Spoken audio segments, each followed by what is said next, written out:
ಶ್ರೀ ಸಾಯಿ ಸಚ್ಚರಿತೆ 37ನೇ ಅಧ್ಯಾಯ ಚಾವಡಿ ಮೆರವಣಿಗೆ.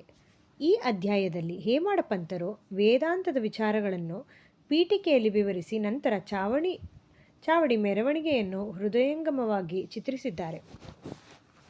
ಸಾಯಿಬಾಬಾ ಅವರ ನಿತ್ಯ ಜೀವನವೇ ಧನ್ಯವಾದದ್ದು. ಅವರ ರೀತಿ ನೀತಿಗಳು ವರ್ಣನಾತೀತ. ಅವರು ಕೆಲವು ವೇಳೆ ಬ್ರಹ್ಮಾನಂದದಲ್ಲಿ ತಲ್ಲೀನರಾಗಿದ್ದು ಇನ್ನಿತರ ಸಮಯದಲ್ಲಿ ಆತ್ಮಜ್ಞಾನದಿಂದ ತೃಪ್ತರಾಗಿರುತ್ತಿದ್ದರು. ಕೆಲವು ವೇಳೆ ತಮ್ಮ ಕಾರ್ಯವನ್ನು ನಿರ್ವಹಿಸುತ್ತಾ ನಿಶ್ಚಿಂತರಾಗಿರುತ್ತಿದ್ದರು ಮತ್ತು ಕೆಲವು ವೇಳೆ ಸುಮ್ಮನೆ ಕುಳಿತಿರುತ್ತಿದ್ದರು. ಆದರೆ ಸೋಮಾರಿಗಳಾಗಿರಲಿಲ್ಲ. ಅವರು ಯಾವಾಗಲೂ ಆತ್ಮದಲ್ಲಿಯೇ ತಲ್ಲೀನರಾಗಿರುತ್ತಿದ್ದರು. ಸಾಗರದಂತೆ ಅವರು ಶಾಂತಿಯುತರಾಗಿ ಕಂಡುಬಂದರೂ ಅಪಾರವಾದ ಆಳದಲ್ಲಿ ಇರುತ್ತಿದ್ದರು. ಬಾಬಾ ಅವರ ರೀತಿಯನ್ನು ವರ್ಣಿಸಲು ಯಾರಿಗೆ ಸಾಧ್ಯ? ಪುರುಷರನ್ನು ಸಹೋದರರಂತೆಯೂ ಹೆಂಗಸರನ್ನು ತಾಯಿ ತಂಗಿಯರಂತೆಯೂ ಕಾಣುತ್ತಿದ್ದರು. ಅವರು ಶುದ್ಧ ಬ್ರಹ್ಮಚಾರಿಗಳಾಗಿದ್ದರು. ಅವರೊಡನೆ ಕಾಲ ಕಳೆದಾಗ ನಮಗೆ ಲಭಿಸಿದ ಜ್ಞಾನವು ಚಿರಾಯುವಾಗಲಿ. ಸದಾ ಭಕ್ತಿ ಶ್ರದ್ಧೆಗಳಿಂದ ಅವರ ಪಾದ ಸೇವೆಯನ್ನು ಮಾಡೋಣ. ಚರಾಚರಗಳಲ್ಲಿಯೂ ಅವರನ್ನು ಕಂಡು ಅವರನ್ನು ನಾವು ಪ್ರೀತಿಸೋಣ. ಅವಿಸ್ಮರಣೀಯ ದೃಶ್ಯ. ಬಾಬಾ ಮಲಗುವ ರೀತಿಯನ್ನು ಈಗಾಗಲೇ ವಿವರಿಸಿದ್ದೇನೆ. ಅವರು ಒಂದು ದಿನ ಮಸೀದಿಯಲ್ಲಿಯೂ ಮತ್ತೊಂದು ದಿನ ಚಾವಡಿಯಲ್ಲಿಯೂ ಮಲಗುತ್ತಿದ್ದರು. ಈ ಥರದ ವಾಡಿಕೆ ಅವರ ಮಹಾಸಮಾಧಿಯ ತನಕವೂ ಜರುಗಿತು. 1909 ಡಿಸೆಂಬರ್ 10ನೇ ತಾರೀಕಿನಿಂದ ಭಕ್ತರು ಬಾಬಾ ಅವರನ್ನು ಚಾವಡಿಯಲ್ಲಿ ಪೂಜಿಸತೊಡಗಿದರು. ಅವರ ದಯೆಯಿಂದ ಅದನ್ನು ಇಲ್ಲಿ ವರ್ಣಿಸಿದ್ದೇನೆ. ಬಾಬಾ ಅವರು ಚಾವಡಿಗೆ ಮಲಗಲು ಹೋಗುವ ಸಮಯದಲ್ಲಿ ಭಕ್ತರು ಮಸೀದಿಯಲ್ಲಿ ನೆರೆದು ಮೊದಲು ಭಜನೆ ಮಾಡುತ್ತಿದ್ದರು. ಅವರ ಹಿಂದೆ ಒಂದು ಸಣ್ಣ ರಥವು, ಬಲಭಾಗದಲ್ಲಿ ಬಾಬಾ ಅವರ ಮುಂದೆ ತುಳಸಿ ಬೃಂದಾವನವು, ಇವುಗಳ ಮಧ್ಯೆ ಭಜನೆ ಮಾಡುವ ಭಕ್ತಕೋಟಿಯು ಕಂಗೊಳಿಸುತ್ತಿತ್ತು. ಭಜನೆ ಮಾಡಲು ಗಂಡಸರು, ಹೆಂಗಸರು, ಮುದುಕರು, ಚಿಕ್ಕ ಮಕ್ಕಳು ಎಲ್ಲರೂ ನೆರೆಯುತ್ತಿದ್ದರು. ಕೆಲವು ತಾಳಗಳನ್ನು ಮತ್ತು ಕೆಲವರು ಚಿಪ್ಪಳಿಗಳನ್ನು, ಇತರರು ಮೃದಂಗ, ಖಂಜೀರಿ ಮತ್ತು ಡೊಳ್ಳುಗಳನ್ನು ಬಾರಿಸಿ ಭಜನೆ ಮಾಡುತ್ತಿದ್ದರು. ಆಯಸ್ಕಾಂತ ರೂಪಿಯಾದ ಬಾಬಾ ಅವರು ಭಕ್ತರೆಲ್ಲರನ್ನು ಆಕರ್ಷಿಸುತ್ತಿದ್ದರು. ಅಂಗಳದಲ್ಲಿ ಕೆಲವರು ದೀಪಗಳನ್ನು ಹಚ್ಚುತ್ತಲೂ ಮತ್ತು ಕೆಲವರು ಪಲ್ಲಕ್ಕಿಯನ್ನು ಶೃಂಗರಿಸುತ್ತಲೂ, ಕೆಲವರು ದಂಡವನ್ನು ಹಿಡಿದುಕೊಂಡು ಬಾಬಾ ಅವರ ಜಯಘೋಷವನ್ನು ಮಾಡುತ್ತಲೂ ಇದ್ದರು. ಮಸೀದಿಯ ಮೂಲೆ ಮೂಲೆಗಳು ಸಹ ಶೃಂಗರಿಸಲ್ಪಟ್ಟು ಸುತ್ತಲೂ ದೀಪಗಳು ಕಂಗೊಳಿಸುತ್ತಿದ್ದವು. ಬಾಬಾ ಅವರ ಪ್ರೀತಿಯ ಅಶ್ವವಾದ ಕ್ಷಾಮಕರ್ಣನು ಸಹ ಅಲಂಕರಿಸಲ್ಪಟ್ಟು ಹೊರಗಡೆ ನಿಂತಿರುತ್ತಿದ್ದನು. ತಾತ್ಯ ಪಾಟೀಲರು ತಮ್ಮ ಸ್ನೇಹಿತರೊಂದಿಗೆ ಬಂದು ಬಾಬಾ ಅವರಿಗೆ ಸಿದ್ಧರಾಗಲು ಹೇಳುತ್ತಿದ್ದರು. ತಾತ್ಯ ಅವರು ಬಂದು ಕೈ ಹಿಡಿದು ಎಬ್ಬಿಸಿ ಕರೆದುಕೊಂಡು ಹೋಗುವ ತನಕ ಬಾಬಾ ಅವರು ಸುಮ್ಮನೆ ಕುಳಿತಿರುತ್ತಿದ್ದರು. ತಾತ್ಯ ಬಾಬಾ ಅವರನ್ನು ಮಾಮ ಎಂದು ಕರೆಯುತ್ತಿದ್ದರು. ಬಾಬಾ ಅವರು ತಮ್ಮ ಸಾಮಾನ್ಯ ಉಡುಪಾದ ಕಫನಿಯನ್ನು ಧರಿಸಿ ತಮ್ಮ ಸಟಕ ಕಂಕುಳದಲ್ಲಿರಿಸಿ ಚಿಲುಮೆ ತೆಗೆದುಕೊಂಡು ಹೊರಡಲು ಅನುವಾಗುತ್ತಿದ್ದರು. ನಂತರ ತಾತ್ಯ ಜರದ ಶಲ್ಲೆ ಹೊದಿಸಿದ ನಂತರ ಬಾಬಾ ಮಸೀದಿಯ ಗೋಡೆಯ ಹತ್ತಿರವಿದ್ದ ಕಟ್ಟಿಗೆಯನ್ನು ತಮ್ಮ ಬಲಗಾಲಿನ ಬೆರಳಿನಿಂದ ತಳ್ಳಿ ದೀಪ ಆರಿಸಿ ಚಾವಡಿಗೆ ಹೊರಡುತ್ತಿದ್ದರು. ಆಗ ಎಲ್ಲ ವಿಧವಾದ ವಾದ್ಯಗಳು ಮೊಳಗುತ್ತಿದ್ದವು. ಅಗ್ನಿ ಕ್ರೀಡೆಯ ಪದಾರ್ಥಗಳು ವಿವಿಧ ಬಣ್ಣದ ಜ್ವಾಲೆಯಿಂದ ನರ್ತಿಸತೊಡಗುತ್ತಿದ್ದವು. ಭಕ್ತಕೋಟಿಯು ಬಾಬಾ ಅವರ ಗುಣಗಾನ ಮಾಡುತ್ತಾ ಮುಂದುವರಿಯುತ್ತಿತ್ತು. ಕೆಲವರು ನೃತ್ಯ ಮಾಡುತ್ತಾ ಸಾಗುತ್ತಿದ್ದರು. ಬಾಲದಾರರು ಬಾಬಾ ಮಸೀದಿಯ ಬಾಗಿಲಿಗೆ ಬಂದ ಕೂಡಲೇ ಜಯಘೋಷ ಮಾಡುತ್ತಿದ್ದರು. ಬಾಬಾ ಅವರ ಇಕ್ಕಲಗಳಲ್ಲಿಯೂ ಭಕ್ತರು ನಿಂತು ಚಾಮರ ಬೀಸುತ್ತಿದ್ದರು. ದಾರಿಯುದ್ದಕ್ಕೂ ಬಟ್ಟೆ ಹಾಸುತ್ತಿದ್ದರು. ಅದರ ಮೇಲೆ ಬಾಬಾ ಅವರು ನಿಧಾನವಾಗಿ ಹೆಜ್ಜೆ ಇಡುತ್ತಾ ಮುಂದುವರಿಯುತ್ತಿದ್ದರು. ತಾತ್ಯ ಪಾಟೀಲ ಬಾಬಾ ಅವರ ಬಲಗೈಯನ್ನು, ಮಾಳಸಾಪತಿಯವರು ಅವರ ಎಡಗೈಯನ್ನು ಹಿಡಿದುಕೊಂಡು ಹೋಗುತ್ತಿದ್ದರು. ಬಾಪು ಸಾಹೇಬ ಜೋಗ ಅವರು ಅವರ ಹಿಂದೆ ಶ್ವೇತಛತ್ರವನ್ನು ಹಿಡಿದುಕೊಂಡು ಬರುತ್ತಿದ್ದರು.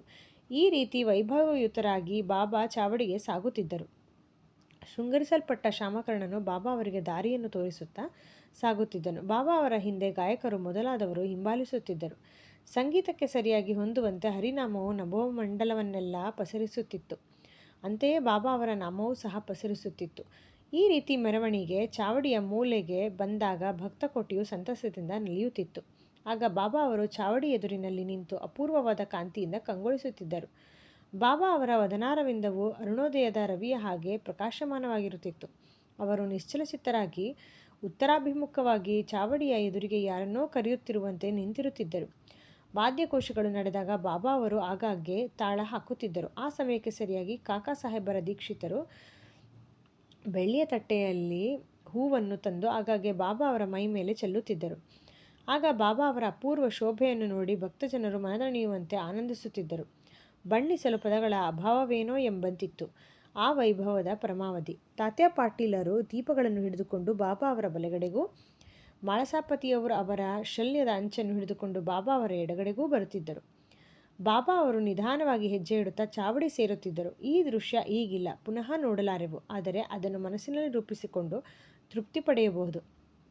ಚಾವಡಿಯೂ ಸಹ ಶೃಂಗರಿಸಲ್ಪಡುತ್ತಿತ್ತು. ಚಾವಡಿಯನ್ನು ತಲುಪುತ್ತಲೇ ತಾತ್ಯ ಅವರು ಬಾಬಾ ಅವರ ಆಸನವನ್ನು ಸಜ್ಜುಗೊಳಿಸುತ್ತಿದ್ದರು. ಅವರಿಗೆ ನಿಲುವಂಗಿಯನ್ನು ತೊಡಿಸುತ್ತಿದ್ದರು. ನಂತರ ಇತರ ಭಕ್ತರು ಅವರವರ ಮನ ಬಂದಂತೆ ಬಾಬಾ ಅವರನ್ನು ಪೂಜಿಸತೊಡಗುತ್ತಿದ್ದರು. ಕೆಲವರು ಬಾಬಾ ಅವರಿಗೆ ಕಿರೀಟ ಧಾರಣೆ ಮಾಡುತ್ತಿದ್ದರು, ಕೆಲವರು ಹಾರ ತುರಾಯಿಗಳನ್ನು ಅರ್ಪಿಸುತ್ತಿದ್ದರು, ಕೆಲವರು ಆಭರಣಗಳನ್ನು ತೊಡಿಸುತ್ತಿದ್ದರು, ಕೆಲವರು ಹಣೆಗೆ ನಾಮ ಹಚ್ಚುತ್ತಿದ್ದರು, ಕೆಲವರು ಆಗಾಗ್ಗೆ ವಿಧ ವಿಧವಾದ ಉಡುಪುಗಳನ್ನು ಸುತ್ತುತ್ತಿದ್ದರು. ಈ ಎಲ್ಲ ಶೃಂಗಾರದಿಂದ ಬಾಬಾ ಅದ್ವಿತೀಯ ಶೋಭೆಯಿಂದ ಪ್ರಕಾಶಿಸುತ್ತಿದ್ದರು. ನಾನಾ ಸಾಹೇಬ ನಿಮೋಣಕರ ಅವರು ಶ್ವೇತಛತ್ರಿಯನ್ನು ಅವರ ತಲೆಯ ಮೇಲೆ ಹಿಡಿದು ತಿರುಗಿಸುತ್ತಿದ್ದರು. ಬಾಪು ಸಾಹೇಬ ಜೋಗರವರು ಅವರ ಪೂಜೆ ಮಾಡಿ ಅವರ ಹಣೆ ಮತ್ತು ಕೈಗಳಿಗೆ ಚಂದನವನ್ನು ಲೇಪಿಸಿ ತಾಂಬೂಲ ಸವಿಯಲು ಕೊಡುತ್ತಿದ್ದರು. ಆಗ ಬಾಬಾ ಆಸನದಲ್ಲಿ ಅಲುಗಾಡದೆ ಕುಳಿತಿರುತ್ತಿದ್ದರು. ಇತರರು ಅವರ ಪಾದದ ಬಳಿ ಕುಳಿತು ಸೇವೆ ಮಾಡುತ್ತಿದ್ದರು. ಕೆಲವರು ಚಾಮರ ಬೀಸುತ್ತಿದ್ದರು. ಶ್ಯಾಮ ಅವರು ಹುಕ್ಕ ಅಣಿ ಮಾಡಿ ತಾತ್ಯ ಅವರಿಗೆ ಕೊಡುತ್ತಿದ್ದರು. ಅವರು ಅದನ್ನು ಒಂದು ಸಲ ಎಳೆದು ನಂತರ ಬಾಬಾ ಅವರಿಗೆ ಕೊಡುತ್ತಿದ್ದರು. ನಿಜಕ್ಕೂ ಆ ಚಿಲುಮೆ ಧನ್ಯವಾದುದು, ಏಕೆಂದರೆ ಮೊದಲು ಅದು ಕುಂಬಾರನ ಕೈಯಲ್ಲಿ ಸಿಕ್ಕು ಬೆಂಕಿಯಲ್ಲಿ ಸುಟ್ಟ ನಂತರ ಅದು ತನ್ನ ಪುಣ್ಯ ಫಲ ಎಂದು ಬಾಬಾ ಅವರ ಕೈಯಲ್ಲಿ ಬರುತ್ತಿತ್ತು. ಈ ಸಮಾರಂಭದ ನಂತರ ಭಕ್ತರು ಹಾರ ತುರಾಯಿಗಳನ್ನು ಅರ್ಪಿಸುತ್ತಿದ್ದರು. ಷಡ್ಗುಣ ಪರಿಪೂರ್ಣರು, ವೀತರಾಗರು, ಮೋಹದಿಂದ ಮುಕ್ತರೂ ಆದ ಬಾಬಾ ಅವರಿಗೆ ಇವುಗಳಲ್ಲಿ ಆಸಕ್ತಿ ಇರಲಿಲ್ಲ. ಆದರೆ ಭಕ್ತರ ಪ್ರೀತಿಗೋಸ್ಕರ ಅವರವರ ಮನ ಬಂದಂತೆ ತಮ್ಮನ್ನು ಪೂಜಿಸಲು ಬಾಬಾ ಅನುಮತಿ ನೀಡುತ್ತಿದ್ದರು. ಕೊನೆಯದಾಗಿ ಬಾಪು ಸಾಹೇಬ ಜೋಗ ಅವರು ಆರತಿ ಬೆಳಗುತ್ತಿದ್ದರು. ವಾದ್ಯಗಳು ಮೊಳಗಿ ಆರತಿಯ ನಂತರ ಭಕ್ತರು ಬಾಬಾ ಅವರ ಆಶೀರ್ವಾದ ಪಡೆದು ಹಿಂತಿರುಗಿ ಹುಕ್ಕ ಮುಂತಾದವುಗಳನ್ನು ಕೊಟ್ಟು ತಾತ್ಯ ಹೊರಡಲು ಸಿದ್ಧರಾಗುತ್ತಿದ್ದರು. ಆಗ ಬಾಬಾ ಅವರನ್ನು ಕರೆದು, ನನ್ನನ್ನು ಕಾಪಾಡು, ಮನೆಗೆ ಹೋಗು, ಆದರೆ ರಾತ್ರಿ ಆಗಾಗ್ಗೆ ಬಂದು ವಿಚಾರಿಸು ಎಂದು ಹೇಳುತ್ತಿದ್ದರು. ತಾತ್ಯ ಅನುಮತಿಸಿ ಮನೆಗೆ ಹೊರಡುತ್ತಿದ್ದರು. ಅನಂತರ ಬಾಬಾ ಅವರು 50-60 ದುಪ್ಪಟ್ಟಿಗಳನ್ನು ಒಂದರ ಮೇಲೊಂದು ಹಾಕಿ ಮೆತ್ತಗಿರುವ ಹಾಸಿಗೆಯನ್ನು ತಾವೇ ಸ್ವತಃ ಸಿದ್ಧಪಡಿಸಿಕೊಂಡು ವಿಶ್ರಮಿಸುತ್ತಿದ್ದರು. ಶ್ರೀ ಸಾಯಿಬಾಬಾ ಅವರನ್ನು ಮತ್ತು ಚಾವಡಿ ಮೆರವಣಿಗೆಯನ್ನು ಪ್ರತಿದಿನವೂ ರಾತ್ರಿ ಮಲಗಿಕೊಳ್ಳುವಾಗ ಸ್ಮರಿಸಿಕೊಂಡು ಸುಖ ಪಡೆಯಿರೆಂದು ವಾಚಕರಲ್ಲಿ ವಿನಂತಿಸಿ ಈ ಅಧ್ಯಾಯವನ್ನು ಮುಗಿಸಿ ನಾವು ವಿಶ್ರಮಿಸುತ್ತೇವೆ. ಶ್ರೀ ಸಾಯಿ ಪ್ರಣಾಮ.